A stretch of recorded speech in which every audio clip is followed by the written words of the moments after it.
amigos, ¿cómo están? Hoy continuamos con la lectura de El mundo perdido por Sir Arthur Conan Doyle. Recuerden que si no han escuchado los capítulos anteriores, están en mi canal de YouTube, Marianita Imaginación. Bueno, pues notarán que últimamente hemos estado leyendo de un capítulo, esta vez será así también, porque los capítulos de este libro, la gran mayoría son más largos. Y pues incluso si leo solo 2 ya sería bastante, como la vez que nos extendimos casi 2 horas. Entonces vamos poquito a poco. Comencemos. Capítulo 10. Han ocurrido las cosas más asombrosas. Han ocurrido las cosas más asombrosas. Nos están ocurriendo sin cesar. Todo el papel de que dispongo consiste en 5 viejos cuadernos y una cantidad de retazos. Solo tengo una estilografía, pero mientras esté en condiciones de mover la mano, seguiré redactando nuestras aventuras e impresiones. Al ser nosotros los únicos hombres de todo el género humano en ser testigos de estas cosas, tiene una importancia enorme que las deje registradas cuando todavía están frescas en mi memoria. Y antes de que nos alcance el destino que parece estar siempre amenazándonos. Tengo la convicción, bien sea porque Sambo consiga al fin llevar estas cartas hasta el río, o porque yo mismo, debido a algún milagro, pueda llevarlas personalmente a mi regreso, o porque algún audaz explorador, siguiendo nuestras huellas con la ventaja de disponer de algún monoplano perfeccionado, encuentre este fajo de manuscritos. Sea como sea, tengo la convicción, repito, de que esto que escribo está destinado a alcanzar la inmortalidad como literatura clásica de auténticas aventuras. A la mañana siguiente, el día en que el villano de Gómez nos dejó en la meseta como dentro de una trampa, se inició una nueva etapa de vicisitudes para nosotros. El primer incidente nos ocurrió, no fue como para que yo me formase una opinión muy favorable del lugar al que habíamos venido a parar. Al despertar de un breve amodorramiento, cuando ya el día había amanecido, descubrí que mi pierna, un objeto de aspecto por demás extraño, descubrí sobre mi pierna un objeto de aspecto por demás extraño. La pernera de mi pantalón se había deslizado hacia arriba, dejando al descubierto algunos centímetros de mi piel por encima del borde del calcetín. Sobre esta superficie descansaba ahora una especie de gran racimo de color purpúreo.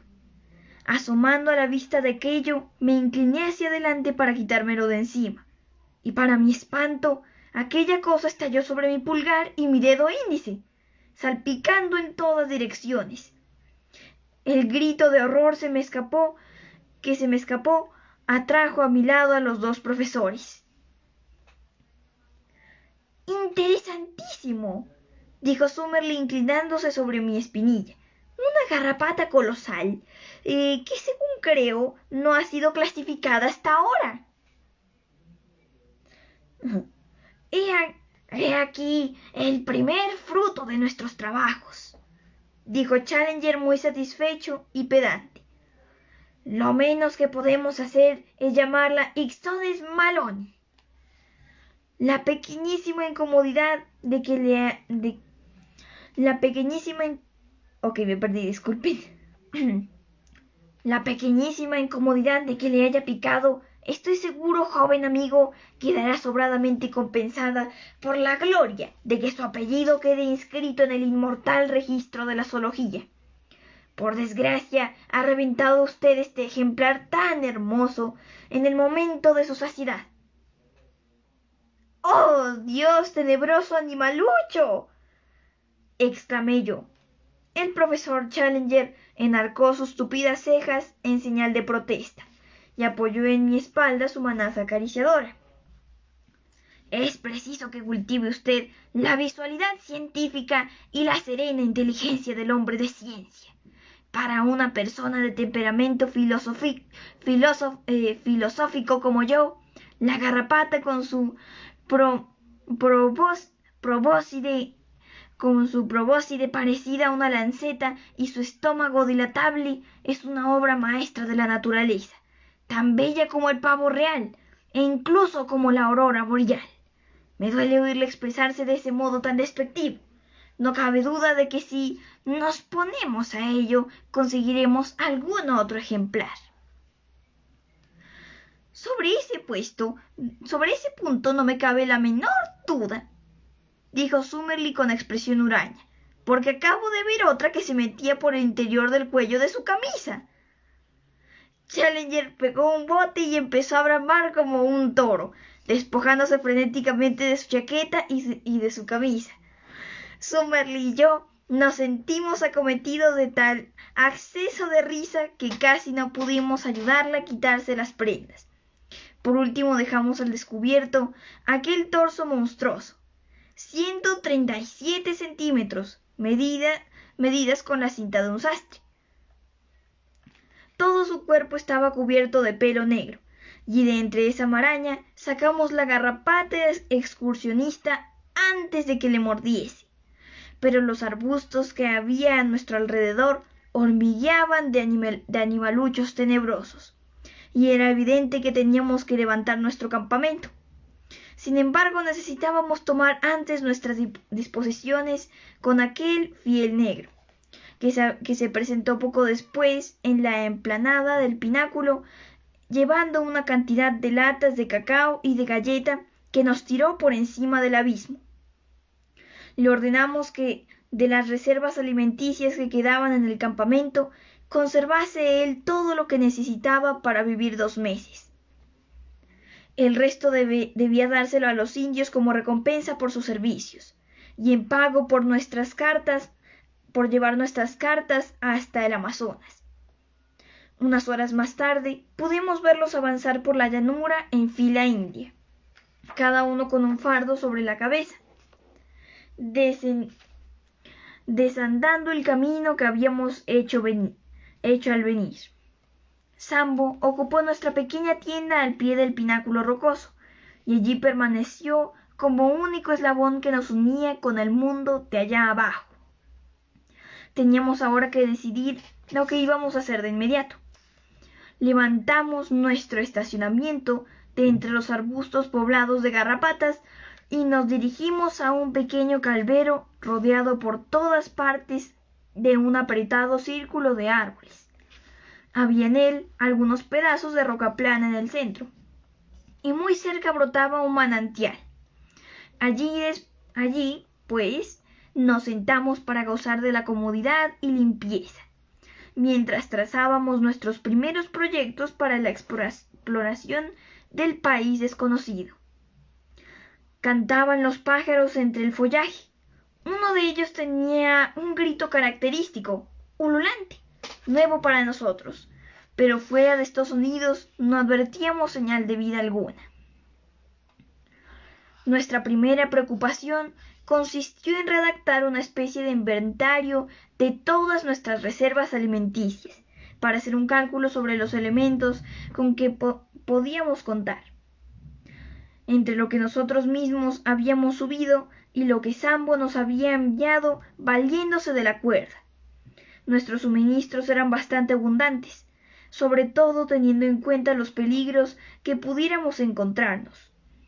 Disponíamos de 4 rifles y de 1.300 cartuchos y también una escopeta, pero solo contábamos con 150 cartuchos de perdigón de tamaño medio. En cuestión de provisiones, teníamos las suficientes para varias semanas, con tabaco abundante y algunos instrumentos científicos, entre los que se contaba un voluminoso catalejo y unos buenos prismáticos.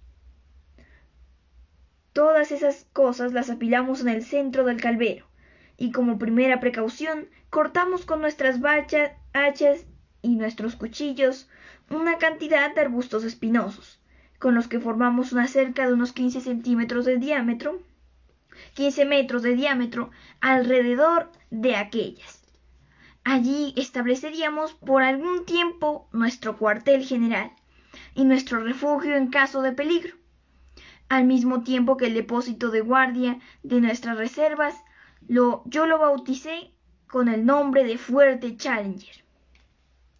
Era ya mediodía cuando terminamos nuestra obra de protección, pero el calor era agobiante y las características generales de la meseta, tanto por lo que respecta a su temperatura como a su vegetación, resultaban casi de clima templado. Entre la maraña de árboles que nos rodeaba se cubrían hayas, robles e incluso abedules. Un gigantesco árbol de ginkgo sobresaliendo por encima de todos los demás, cubría con sus grandes ramas y con su follaje parecido a una cabellera el fuerte que habíamos construido. A la sombra del mismo seguimos cambiando impresiones, mientras Lord John, que en los momentos de acción había tomado rápidamente el mando, nos exponía sus puntos de vista. Mientras ni los hombres ni las fieras nos vean o nos oigan, podemos considerarnos seguros, decía. Las dificultades comenzarán en cuanto se den cuenta de que estamos aquí. Hasta ahora no hay señales de que nos hayan descubierto. Por esa razón nuestra táctica debe ser la de permanecer durante algún tiempo ocultos, sin explorar la región. Necesitamos estudiar bien la clase de vecinos que tenemos, antes de establecer trato con ellos. Pero es preciso que avancemos, me atreví a comentar. Claro que sí, muchacho, avanzaremos, pero avanzaremos con juicio. No nos alejaremos nunca de manera que nos resulte peligroso regresar a nuestra base. Sobre todo por nada del mundo, como no sea una cuestión de vida o muerte, debemos hacer fuego con nuestros rifles. Pero usted hizo fuego con el suyo ayer tarde, comentó Summer. Bien, pero no había más remedio. Sin embargo, soplaba viento fuerte hacia afuera de la meseta. No es probable que el disparo se haya oído mucho en el interior de esta. A propósito, ¿cómo llamaremos a este lugar? Me imagino que nos corresponde a nosotros ponerle un nombre. Hubo varias sugerencias más o menos felices, pero la de Challenger fue la decisiva, porque dijo: solo por un nombre debe ser conocida esta tierra. Se llamará con el del primero que la descubrió hasta donde sabemos, es decir, la tierra de Marple White. Y en tierra de Marple White quedó, siendo ese el nombre que lleva en el mapa que se me ha encargado trazar. Espero que con ese mismo nombre aparecerá en el Atlas del Porvenir. El objeto apremiante que teníamos ante nosotros era la penetración pacífica en la tierra de Marple White. Habíamos adquirido por nuestros propios ojos la prueba de que aquel lugar se hallaba habitado por seres desconocidos, y teníamos también en el álbum de dibujos de Marple White, para advertirnos de que quizá nos encontrásemos con animales monstruosos y más peligrosos todavía. Un indicio de que eran de carácter dañino nos lo ofrecía el esqueleto ensartado en las cañas de los bambúes, cosa que no había podido ocurrir si no lo hubiesen precipitado desde lo alto. Nuestra situación, perdidos sin posibilidad de escape dentro de aquella tierra, estaba evidentemente llena de peligros, y nuestra razón aprobaba todas las medidas de precaución que la experiencia de Lord John podía sugerir. Sin embargo, era desde luego imposible que nos detuviésemos al borde de aquel mundo misterioso, cuando sentíamos todos en el alma la comezón de la impaciencia por avanzar y por arrancarle sus secretos. Por consiguiente, cerramos la entrada de nuestra zareba o recinto rodeado de espinos, con algunos arbustos de la misma clase, y abandonamos el campamento, quedando así nuestros depósitos completamente rodeados por aquella cerca protectora. Avanzamos lentamente y con precaución por lo desconocido, siendo el curso del arroyuelo que fluía del manantial, y que en cualquier momento podía servirnos de dirección a nuestro regreso. Poco trecho llevábamos andando, cuando tropezamos con señales anunciadoras de que nos esperaban cosas de verdad asombrosas. Después de algunos centenares de metros de bosque tupido, donde aparecieron muchos árboles totalmente desconocidos para mí, pero que Summerlee, que era el botánico de la expedición, clasificó como ejemplares de coníferas, de cicadáceas, que hace muchísimo tiempo desaparecieron en el mundo conocido. Penetramos en una región en la que el arroyo se ensanchaba, formando un extenso pantano. Cañas muy altas de un tipo especial crecían ante nosotros, formando apretado bosquecillo. Nuestros sabios sentenciaron que se trataba de equisetáceas, vulgarmente correhuelas hembra, entre las que crecían los helechos, que se abalanzaban al soplo vivo del viento. Lord John, que caminaba delante, se detuvo de pronto con la mano levantada y dijo: «Fíjense ustedes en esto, por la vida de que esta huella debe pertenecer al padre de todos los pájaros». En el barro que teníamos delante se advertían pisadas de un enorme pie con 3 dedos. El animal, fuese el que fuese, había cruzado por el pantano y se había metido en el bosque. Todos nos detuvimos para examinar la huella monstruosa. Si era la de un ave, ¿y qué otro animal podría haber dejado semejante impresión? Su pie resultaba tan enorme comparado con el del avestruz que si su tamaño guardaba proporción, tenía que tratarse de una cosa descomunal. Lord John miró ávidamente a su alrededor y metió dos cartuchos en su rifle para la caza de elefantes. «Me juego mi fama de cazador a que esta huella es fresca», dijo.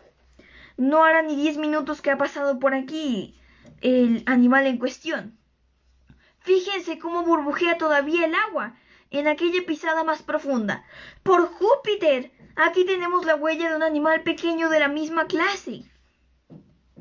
Desde luego, paralelamente a las pisadas grandes, se observaban otras más pequeñas que tenían las mismas características. «¿Y qué me dicen ustedes de esto?», exclamó triunfalmente Lord John.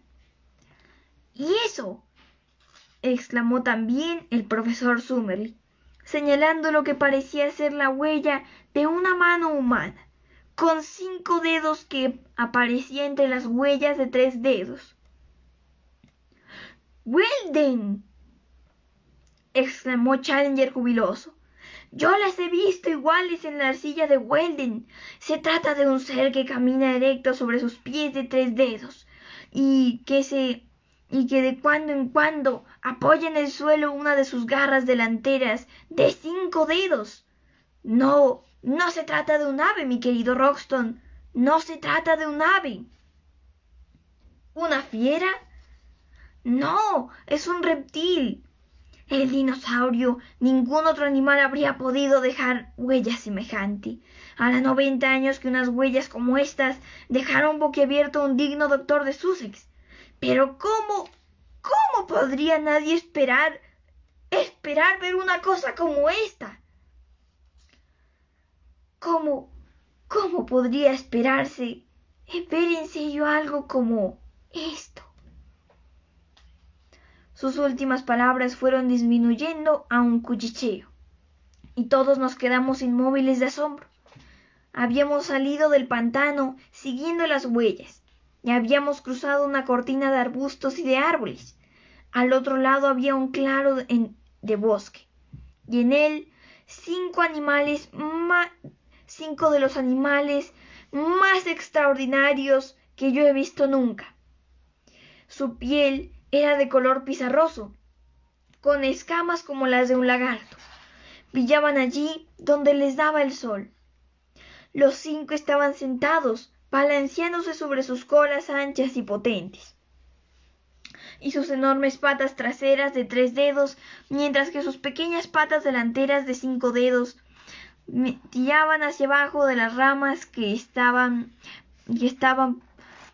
paciendo. No se me ocurre manera mejor de explicarle a usted su aspecto que decirle que se parecían a monstruosos canguros, de unos 6 metros de largo, y de piel parecida a la de cocodrilos negros. Ignoro cuánto tiempo permanecimos inmóviles contemplando aquel cuadro maravilloso. Soplaba hacia nosotros un viento fuerte, de modo que corríamos peligro de ser descubiertos. De cuando en cuando, los pequeños jugueteaban alrededor de sus padres, haciendo piruetas desgarbadas, porque saltaban hacia lo alto y caían a tierra con golpes apagados. Los padres parecían tener una fuerza inconmensurable. Uno de ellos, encontrando algo difícil alcanzar un manojo de follaje que brotaba de un árbol de gran tamaño, rodeó al tronco con sus patas delanteras, lo derribó igual que si se hubiese tratado de un retoño. Aquel acto parecía demostrar, a mi entender, no solo el gran desarrollo de sus músculos, sino también el pequeño desarrollo de su cerebro, porque todo el peso del árbol le cayó al animal encima, y éste dejó escapar una serie de agudos grañidos que demostraron que, a pesar de su volumen, su capacidad de resistencia tenía un límite. Por lo visto, el incidente aquel le hizo pensar que se encontraban en un lugar peligroso y se alejó lentamente por el bosque, seguido de su pareja y de sus 3 enormes crías. Vimos brillar la piel pizarrosa entre los troncos de los árboles, mientras sus cabezas ondulaban por encima del bosque de arbustos. De pronto desaparecieron de nuestra vista. Volví a mirar a mis camaradas. Lord John permanecía al acecho, con el dedo puesto en el gatillo de su rifle. Toda su alma de cazador anhelante brillaba en sus ojos feroces. ¿Qué no habría dado por colocar una cabeza como aquella entre los 2 remos cruzados encima de la repisa de la chimenea de su acogedor salón de Albany? Sin embargo, su razón le contuvo, porque nuestra posibilidad de explorar las maravillas de aquella región desconocida dependía de que sus moradores no advirtiesen nuestra presencia. Los 2 profesores se hallaban sumidos en un arrobamiento silencioso. Era tal su emoción que se habían agarrado el uno al otro inconscientemente de la mano y permanecían igual que 2 niños pequeños en presencia de un espectáculo maravilloso. Los carrillos de Challenger se habían apelotonado, dibujando una sonrisa seráfica, y el rostro burlón de Summerlee se había suavizado por el momento, revistiéndose de una expresión de asombro y de reverencia. Por último dijo: «¡No dimitis! ¿Qué van a decir de esto en Inglaterra?» «Oh, Summerlee, yo le diré con absoluta seguridad de lo que van a decir en Inglaterra», dijo Challenger.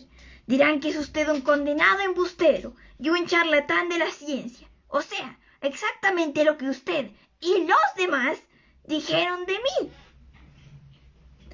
«¿Presentándoles las fotografías?» «¡Oh! Amañadas, Summerlee, torpemente amañadas. Incluso si se les presenta un ejemplar, ahí sí que podemos hacernos con ellos. Malone y toda la gentuza de Fleet Street pueden todavía aullar pregonando nuestras alabanzas. 28 de agosto, el día en que hemos visto 5 iguanodontes vivos en un claro del bosque de la tierra de Marble White. Escríbanlo en su diario, mi querido amigo, y envíelo a su periodicucho. Y dispóngase que le contesten con un puntapié de la bota de las editoriales», dijo Lord John. «El mundo se ve bastante distinto de lo que aparenta ser en la latitud de Londres, mi querido camarada. Son muchos los hombres que jamás cuentan sus aventuras, porque están seguros de que no las creerían. ¿Cómo callarlos? También esto de ahora se nos representará a nosotros dentro de 1 mes o 2 meses, cosa vista en sueños. ¿Qué clase de animales dijo usted que eran? Iguanodontes, contestó Summerlee. Se encuentran huellas de los mismos por todos los arenales de Hastings, en Kent y en Sussex. Y el sur de Inglaterra abundaba de ellos cuando allí había grandes y sabrosas frondosidades de las que podían vivir. La situación de aquellas regiones cambió y estos animales sucumbieron. Aquí, por lo que parece, las condiciones naturales no han cambiado y esos animales han sobrevivido.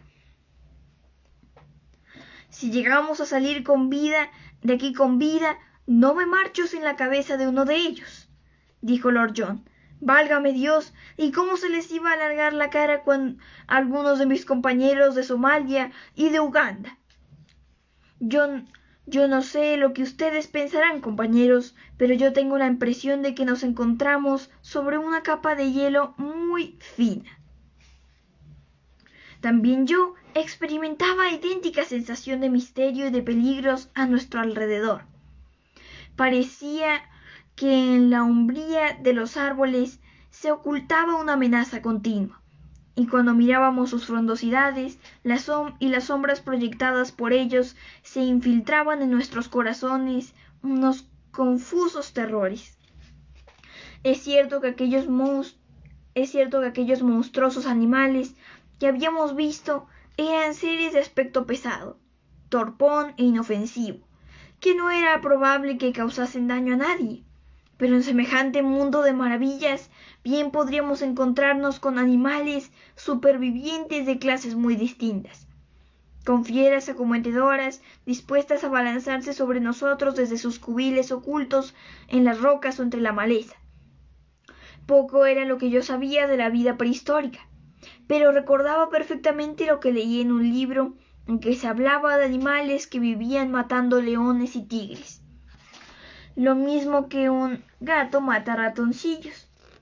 Y también esa clase de animales subsistía en los bosques de la tierra de Marple White. Estaba escrito que aquella misma mañana, la primera que pasábamos en el país desconocido, íbamos a descubrir los extraordinarios peligros de que estábamos rodeados. Fue una aventura odiosa que se me revuelve de solo pensarlo. Si, según dijo Lord John, el claro del bosque de los iguanodontes persistirá en nuestra memoria como algo soñado, la ciénaga de los pterodáctilos será para siempre nuestra pesadilla. Voy a relatar con exactitud lo que sucedió. Íbamos avanzando con mucha lentitud por el bosque, en parte porque Lord John actuaba de explorador antes de permitirnos avanzar, y en parte porque un paso sí y otro no, el uno o el otro de nuestros profesores lanzaba una exclamación de asombro y se quedaba estático ante alguna flor o insecto que le ofrecía como tipo desconocido. Habríamos caminado en total unos 5 kilómetros, manteniéndonos a la derecha de la línea del arroyuelo, cuando se nos ofreció un extenso claro de bosque. Un cinturón de arbustos formaba una cuesta que conducía hasta una maraña de rocas, una meseta en la que por todas partes se veían grandes peñascos. Íbamos avanzando lentamente, en dirección a los mismos, por entre arbustos que nos cubrían hasta la cintura, cuando llegó hasta nuestros oídos un murmullo confuso de graznidos y de silbidos que llenaban los aires con un clamoreo continuo que parecía llegar de algún lugar que estaba delante y muy próximo a nosotros. Lord John alzó su mano indicándonos que nos detuviésemos y se abrió camino rápidamente, agachándose y corriendo hasta la línea de los peñascos. Vimos cómo asomaba cuidadosamente la cabeza por encima de aquellos para mirar y vimos también el gesto de asombro que hizo. permaneció inmóvil, olvidado de nosotros. Bueno, aquí antes de continuar les muestro la ilustración.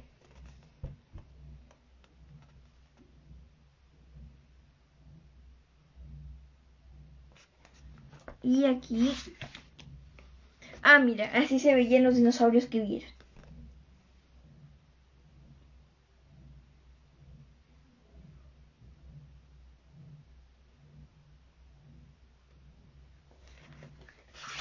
Ahora sí.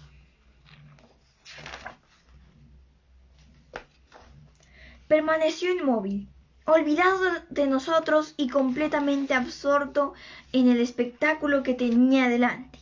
Bueno, aquí queda otra.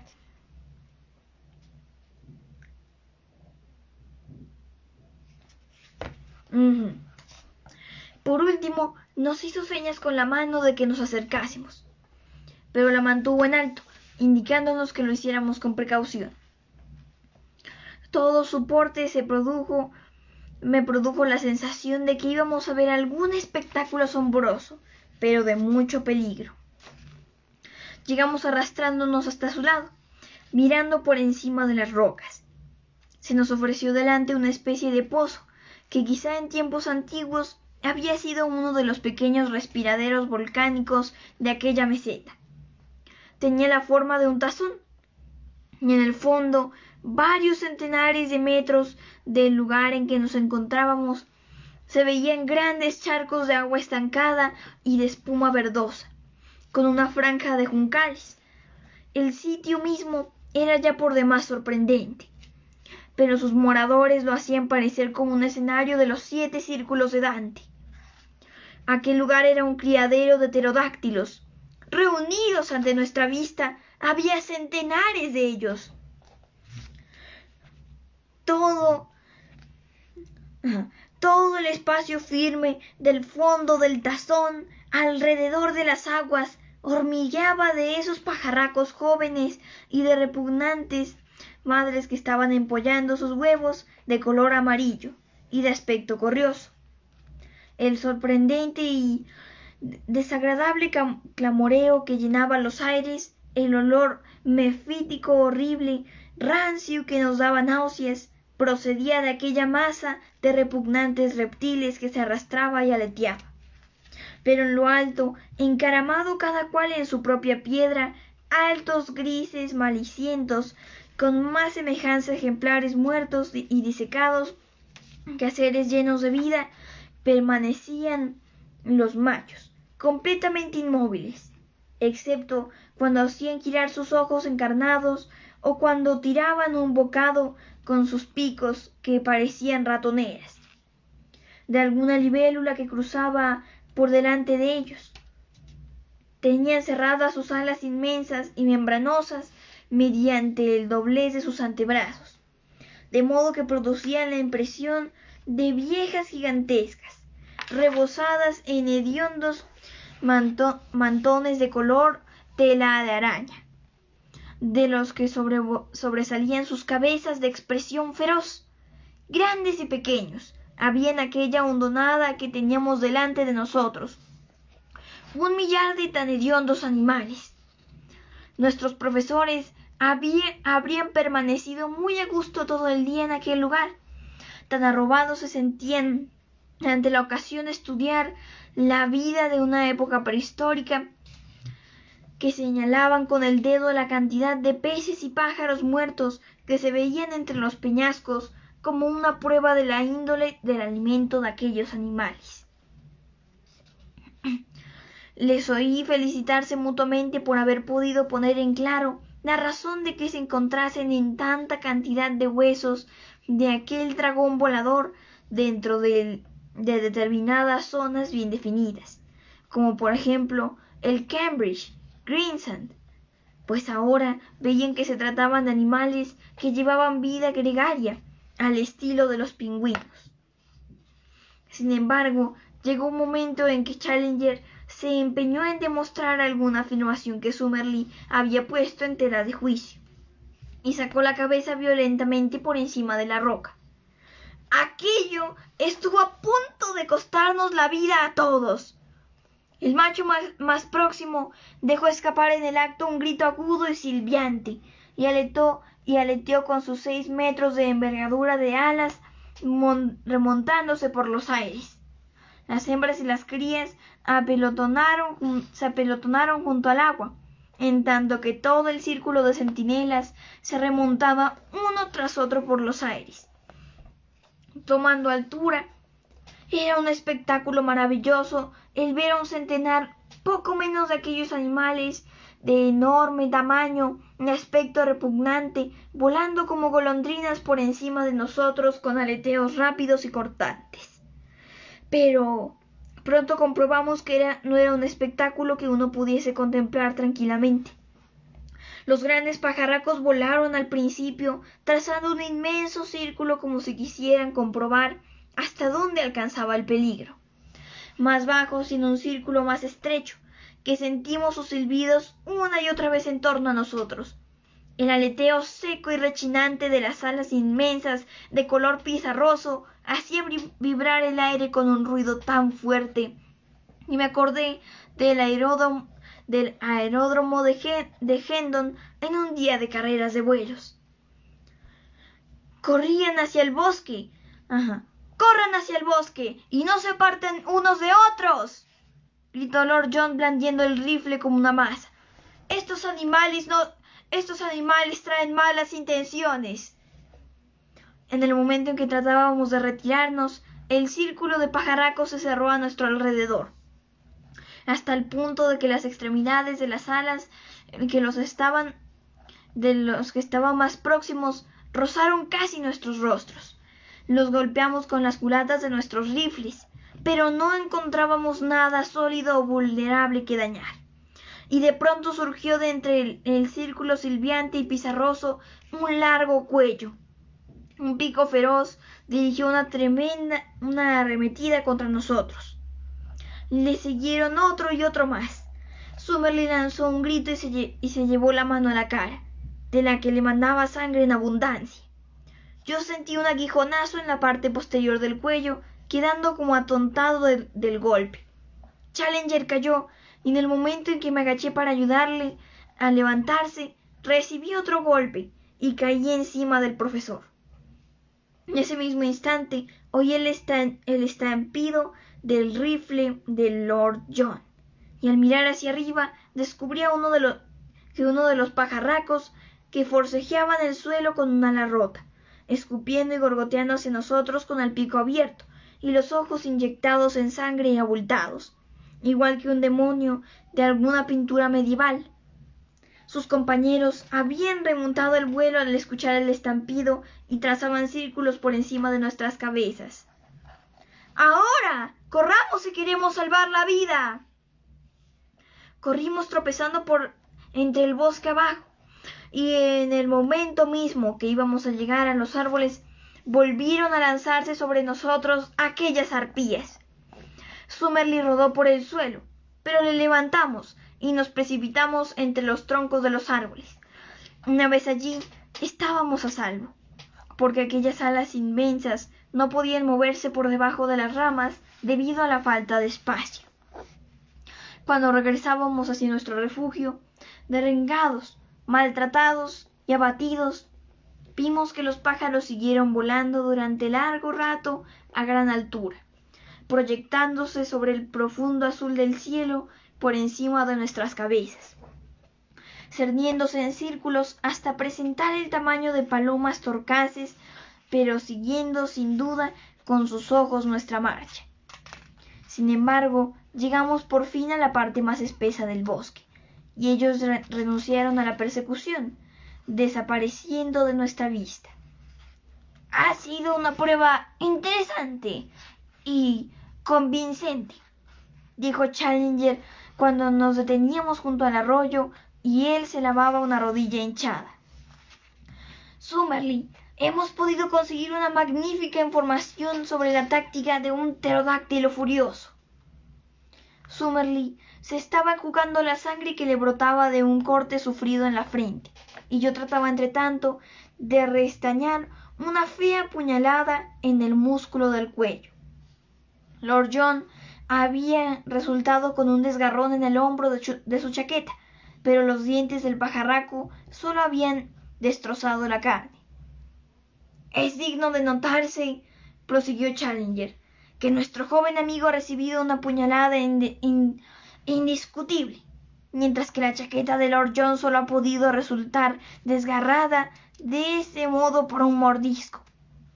En mi caso fui golpeado alrededor de la cabeza por las alas, de modo pues que hemos recibido una notable exhibición de sus distintos métodos de ataque. Ha sido la nuestra una carrera endemoniada para salvar... Ok, me perdí. Ha sido la nuestra una carrera endemoniada para salvar la vida, dijo Lord John con serenidad pero muy serio. Y por mi parte me parece la más vergonzosa de las muertes ser despachado por esos animales. Lamento haber tenido que disparar mi rifle, pero vive Dios, que no era cosa de detenerse a pensarlo. Si no lo hubiese hecho no estaríamos aquí, exclamé yo con acento convencido. Quizá nos traiga malas consecuencias, dijo él. Seguramente que en estos bosques se producen con frecuencia ruidosos chasquidos al rajarse o desrajarse los árboles, y esos sonidos se parecerán mucho al disparo de un rifle. Pero, si ustedes comparten mi opinión, creo que ya tenemos emociones suficientes para un día, y que lo mejor que podemos hacer es retroceder en busca del botiquín médico para echar mano de algún desinfectante. ¿Quién sabe la clase de ponzoña que estos animales pueden tener en sus repugnantes mandíbulas? Con seguridad que desde que el mundo es mundo, no ha tenido... Con seguridad que desde que el mundo es mundo, no ha tenido ningún nombre un día semejante. Todavía nos esperaba la nueva sorpresa, cuando siguiendo siempre el curso del arroyo, desembocamos en el calvero y vimos la cerca espinosa de nuestro campamento. Pensamos que ya habían terminado nuestras aventuras, pero nos aguardaban todavía misterios antes de que pudiéramos descansar.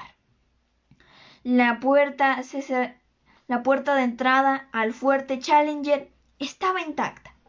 Las paredes de la cerca de arbustos espinosos no presentaban rotura alguna, y sin embargo, el campamento había recibido durante nuestra ausencia la visita de algún animal extraño y de gran fuerza. No descubrimos huella alguna de pies, y solo una rama del enorme lecho arborescente que colgaba sobre el centro del campamento nos hizo pensar en cómo había entrado y salido, pero el estado en que encontramos nuestras reservas nos ofrecía pruebas sobradas de la fuerza maligna del ser desconocido. Los objetos que integraban nuestro almacén se encontraban desparramados por el suelo de cualquier manera, y una lata de carne en conserva había sido aplastada y hecha pedazos a fin de extraer su contenido. Una caja que contenía cartuchos había quedado reducida a astillas, y una de las cápsulas de metal estaba rasgada en pedazos a su lado. Nuevamente invadió nuestros espíritus un vago sentimiento de espanto. Y miramos con ojos asustados a nuestro alrededor, escrutando en las negras sombras que nos rodeaban, en cualquiera de las cuales podía estar al acecho alguna forma aterradora. Qué alivio sentimos cuando oímos que nos llamaba la voz de Sambo, y al acudir nosotros hasta el borde de la meseta, le vimos en lo alto del pináculo de piedra, sentado y sonriéndonos. —¿Todo va bien, Massa Challenger? ¿Todo va bien? —nos gritó. —Yo estoy aquí, no temer. Yo siempre estoy aquí cuando ustedes me necesiten. Su honrado rostro y el inmenso panorama que se extendía ante nuestra vista y que alcanzaba la mitad del trayecto de regreso hasta el Amazonas, contribuyeron a hacernos recordar que en realidad nos encontrábamos viviendo en el siglo XX, sobre nuestro globo terráqueo, y que no habíamos sido transportados por arte de encantamiento a algún planeta recién formado y en su primitivo estado de tosca evolución.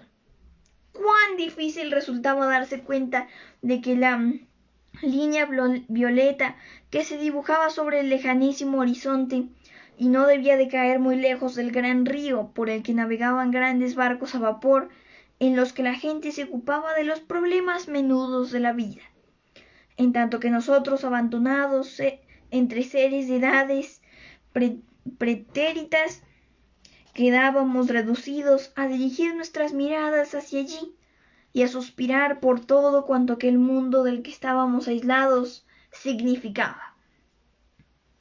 Otro recuerdo subsiste en mí de aquel día maravilloso y con el que voy a cerrar la carta. Las heridas de los dos profesores habían exacerbado aún más su irritabilidad. Disintieron sobre nuestros atacantes al género pterodáctilo o al dimorfodonte y acabaron cambiando entre ellos frases gruesas. Yo me aparté un corto trecho para huir de sus disputas. Estaba sentado en el tronco de un árbol caído, fumando, cuando se acercó a mí a paso sosegado Lord John, y me dijo: «Escuche, Malone, ¿recuerda el lugar de los pajarracos aquellos?» «Con todo detalle». «Era una especie de pozo volcánico, ¿no es así?» «Exactamente», le contesté. «¿Se fijó en la conformación del suelo?»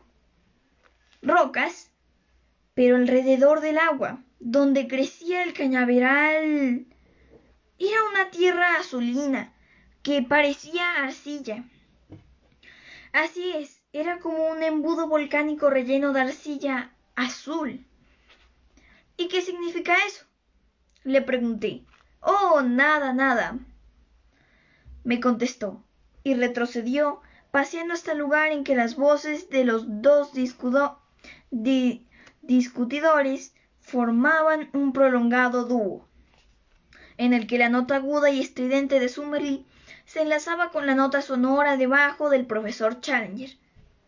No había vuelto a acordarme de las palabras de Lord John, de no haber sido porque aquella noche volví a oírle decir, hablando consigo mismo: «Arcilla azul, arcilla azul en un embudo volcánico». Estas fueron las últimas palabras que escuché antes de hundirme en un sueño de agotamiento. Y bueno, pues esto ha sido todo por hoy. Digamos que en cuanto a capítulos. Oh, lo siento, cambié la cámara. Esperen. Ya, resuelto. Bueno, pues... lo siento, problemas técnicos. Listo. Ok, ahora paso a explicarles la actividad. Bueno, como verán, han ocurrido muchísimas cosas en este capítulo. Se han encontrado garrapatas de un color morado muy curioso. Se encontraron iguanodontes, si mal no recuerdo. Hubo una batalla contra una gran bandada de pterodáctilos. Y bueno, costó elegir una de estas, pero pues allí resolvimos. Aquí mismo en Facebook hay un archivo para que ustedes unan los puntos y puedan crear un dibujo. Y ese dibujo va a tener que ver con una de nuestras aventuras leída hoy. Espero que la hayan disfrutado mucho y nos vemos la próxima semana y nos enteraremos de qué pasó después y qué ocurrió con el campamento, por qué esas huellas tan extrañas y mucho más. ¡Hasta la próxima!